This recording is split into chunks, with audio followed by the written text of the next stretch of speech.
بسم اللہ الرحمن الرحیم۔ السلام علیکم۔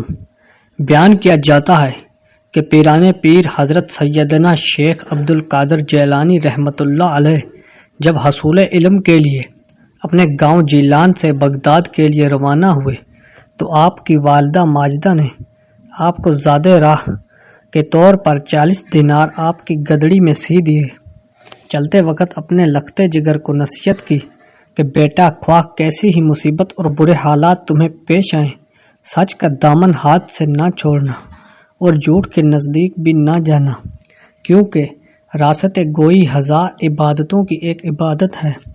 سعادت مند فرزند نے عرض کی کہ اے والدہ، میں صدقے دل سے یہ عہد کرتا ہوں کہ آپ کی نصیحت پر ہمیشہ عمل کروں گا۔ گھر سے رخصت ہو کر آپ رحمۃ اللہ علیہ بغداد والے ایک قافلے میں شامل ہو گئے، کیونکہ اس دور میں طویل بیابانی راستوں میں تنہا سفر کرنا ممکن نہ تھا۔ اثنائے سفر میں ہمدان سے کچھ آگے قزاقوں کے ایک جتھے نے قافلے پر چھاپا مارا اور اہل قافلہ کا سب مال و اسباب لوٹ کر تقسیم کے لیے ایک جگہ جمع کر دیا۔ سیدنا حضرت شیخ عبد القادر جیلانی رحمۃ اللہ علیہ ایک طرف چپ چاپ یہ دردناک نظارہ دیکھ رہے تھے کہ ایک ڈاکو آپ کی طرف بڑھا اور پوچھا، کیوں میاں، تمہارے پاس بھی کچھ ہے؟ آپ نے فرمایا، ہاں، میرے پاس 40 دینار ہیں۔ ڈاکو کو آپ کی بات پر یقین آیا اور وہ آپ کی ہنسی اڑاتا ہوا آگے بڑھ گیا۔ اتنے میں ایک دوسرا قزاق آپ کی طرف آیا اور آپ سے وہی سوال کیا۔ آپ نے اسے بھی یہی جواب دیا کہ میرے پاس 40 دینار ہیں۔ آپ کی غریبانہ حالت کو دیکھ کر دوسرے ڈاکو نے بھی آپ کی بات ہنسی میں اڑا دی۔ ہوتے ہوتے یہ بات ڈاکوؤں میں پھیل گئی اور ان کے سردار احمد بدوئی کے کانوں میں بھی یہ بات جا پہنچی۔ اس نے حکم دیا کہ اس لڑکے کو میرے پاس لاؤ۔ ڈاکو آپ رحمۃ اللہ علیہ کو اپنے سردار کے سامنے لے گئے۔ سردار نے آپ سے مخاطب ہو کر کہا، لڑکے، سچ سچ بتا، تیرے پاس کیا ہے؟ حضرت نے بلا خوف اس بات کا جواب دیا، میں پہلے بھی تیرے 2 ساتھیوں کو یہ بتا چکا ہوں کہ میرے پاس 40 دینار ہیں۔ اس نے پوچھا، اچھا کہاں ہیں؟ حضرت نے فرمایا، میری بغل کے نیچے گدڑی میں سلے ہوئے ہیں۔ سردار نے ایک ڈاکو کو حکم دیا کہ اس لڑکے کی تلاشی لو۔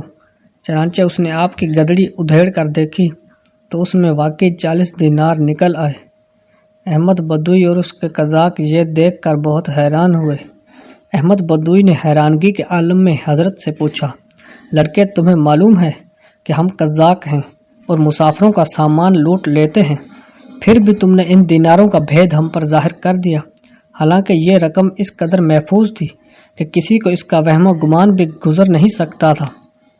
آخر کس چیز نے تمہیں سچ بولنے پر مجبور کیا؟